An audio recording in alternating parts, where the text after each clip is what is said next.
Hi, this is Majinoni, and let's talk previews. So these are previews that are going to be, or comics I should say, that are coming out in April of 2014. Now, before I go into the books themselves, let's talk about Free Comic Book Day that's happening in May. And maybe you can influence your store to get this. I'm going to point out two books for you that are off the beaten path that you probably would have missed because your stores normally don't carry it. But if they have it, at least try one of these. The first is All You Need Is Kill. Now, this is the original story that the Tom Cruise movie is based off of. Just imagine this. Groundhog Day with aliens. And the guy dies repeatedly. Now, there's a reason for that, and I won't spoil it, but I will say this. I've been reading it. It is freaking awesome. It takes a little bit for that story to get going, but once you figure it out, it's really going to get violent and good. The second is Terraformers. Terraformers, they're actually going to make an anime for this. But this is the best way to imagine this. Imagine, you have Earth, it's dwindling resources, blah, blah, blah, blah. So they hatch a plan to send moss and cockroaches to Mars. And the plan is you wait a couple hundred years and eventually, they have a nice little ecosystem going and there's oxygen. Habitable planet. That is until they send some scientists to go up there to see what happens, and they get massacred. Now, here's the thing. These people that they're sending up there aren't normal humans, so to speak. They've spliced their DNA with insects, and they have special powers and abilities, and they get their butts handed to them. And they keep sending people up there, and it's just a body count. Both are really good mangas so far. Really enjoying them. So I would highly recommend if you see either one of these two, give at least one a try. Alright, let's take a look at what's coming out for DC. Now, we're entering the world of at Post Forever Evil. So, what they have for us first is the Batman Eternal weekly series by Scott Snyder.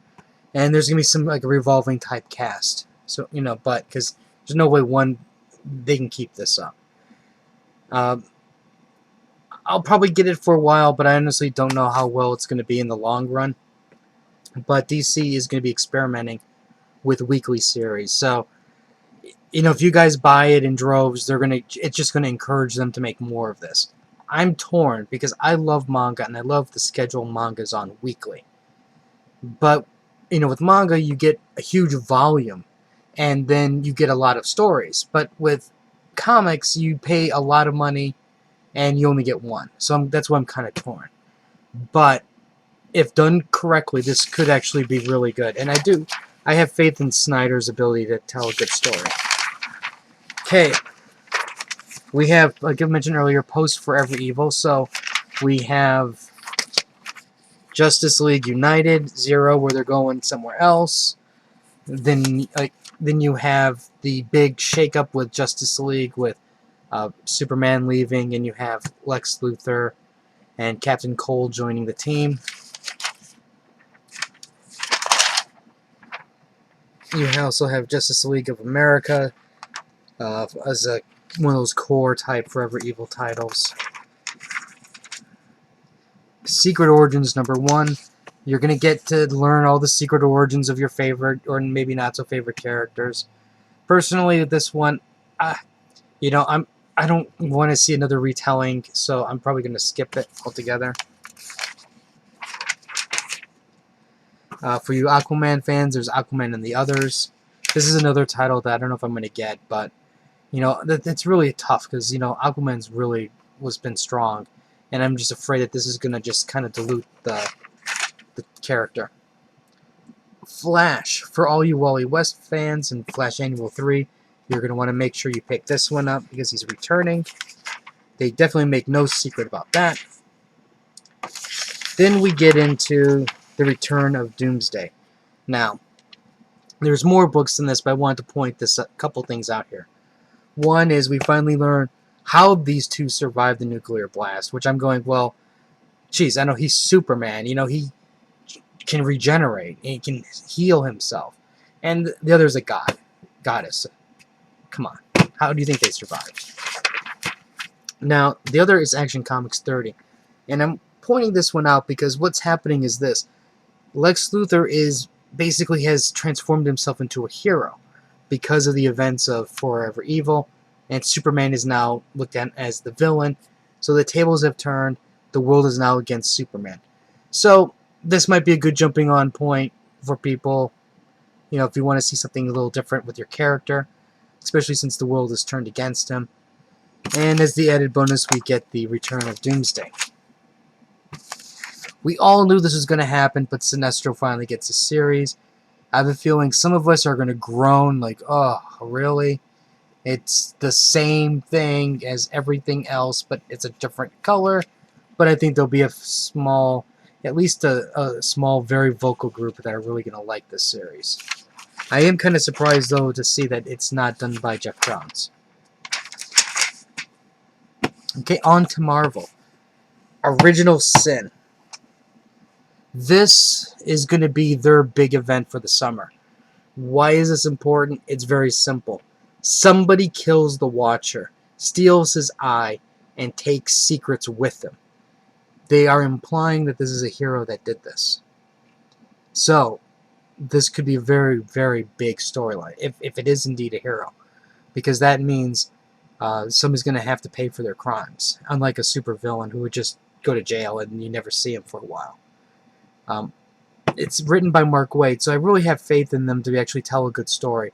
The one thing is it's going to split into two different stories. Is one, you're going to have more of a detective-style story where they're looking for people. Looking for clues as to what happened. And the other is going to be the ramifications of things that happened. Like the secrets that have gotten released. Like, I believe I read one of the secrets is going to be Peter Parker's going to discover that another person got bit by the spider in the lab. So, there's going to be some interesting shakeups, potentially. And for all of you whining Peter Parker fans, Superior Spider-Man is ending, and we're getting the return of the Amazing Spider-Man. So all of you whining crybabies who quit Spider-Man because of this horrendous thing that they did to him, like we all told you, he's gonna come back, and he's back. And guess what? He's back in time for the freaking movie. Iron Fist, the living weapon. I don't know, this Iron Fist for me, I like the character. I am concerned that there's basically one guy writing and drawing it, and that could only usually mean bad things like lateness. I'll probably buy the first issue, but I don't know how long I'm going to keep up. I guarantee you, once it starts going late, I'm done with it. Next is Elektra #1. I am buying this just from the artwork alone. It looks phenomenal, and I really wasn't originally looking forward to it, but the art is just so, it's like eye candy. So I have to get it. And I'm going to ignore the Who Shot Bruce Banner storyline for the all-new Dupe. Dupe, for me, I like the character in small doses, so I'm really hoping that this is a nice, short-lived series that's a little funny, has some little action to it, little raunchy at times, and then it ends. But we'll see how long that joke plays out. Then, of course, we have Deadpool 27. Deadpool gets married. And big changes in the Ultimate Universe. We have Ultimate Spider-Man #200 is coming out. And we have 2 new Ultimate books. Well, they're just they're basically same title but different casts. One is the Ultimate Fantastic Four. This is basically the smartest people in the Ultimate Universe have banded together to fight off evil, to save, they wanted to protect the Earth. I'm kind of interested by this just because of the fact it's not the Fantastic Four, so to speak. It's a totally different cast. And I don't really think they can really even bring back the Fantastic Four just because Reed's evil. And I don't think people are going to forgive him anytime soon. The next is All New Ultimates. Again, this is different. Totally different concept. They're taking it from the super high-powered team of, Thor, Iron Man, Cap, and then these are a group of teenagers. And so it's basically Cloak, Dagger, the female clone of Peter Parker, and Miles. And then basically what you're going to get is a mix of superheroes and a mix of teenage drama. I kind of go, ugh, when you say teenage drama, because sometimes that just goes in a horrible direction. But if they can get a nice balance out of it, then I think this could be potentially good. And I think, if anything, this is going to be a welcome change compared to the direction this book was going before. Because I really do think all they were trying to do is just throw, what's the next big thing we can throw? They just regurgitated the thing out, and it was looking real bad. And you really couldn't outdo yourself for the next big villain. So I'm really looking forward to seeing these changes. I'll probably reluctantly buy them, and we'll see if they end up on the good, bad, and disappointing list. Anyways, this is what's coming out. Some high-level overview of what's coming out in April. I'll have Maze sometime soon. Comments or questions, let me know. Let me know what you guys are looking forward to. Are you looking forward to Original Sin? Are you looking forward to the aftermath of Forever Evil? Are you just wishing that Forever Evil was over and you don't have to deal with it any longer? Oh, and by the way, Batman's fighting Bane for the 10th time for Gotham, so I really didn't think that was any special, so that's why I didn't really point it out earlier. Anyways, that's it for today.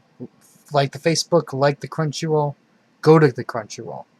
And I'll have buy Terraformers. And I'll have more reviews later, so until next time.